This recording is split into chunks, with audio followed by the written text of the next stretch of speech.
सधैँ मिठो झगडा हुन्छ। मेरो पर्स देखेर सालीको मन किन रुन्छ।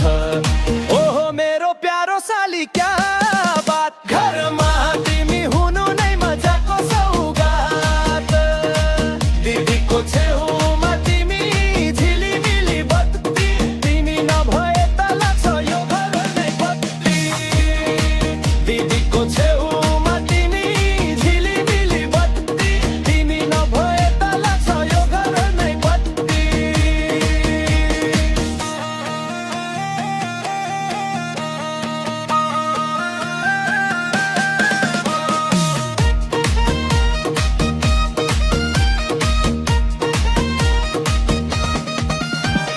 ससुराली जाँदाखेरि मनमा खुसी बोकेर, सालीलाई जिस्काउँछु खुसुक छेउमा रोकेर। भन्छु उनलाई हेर दिदी कति सिधा छे, तर तिम्रो चालहरू त अलिकति बिग्रा छे। नरिसाऊ है साली यो त मायाले गरेको ठट्टा, तिमीलाई तदमिनु पर्छ मिठो सेल रोटीको गट्ठा।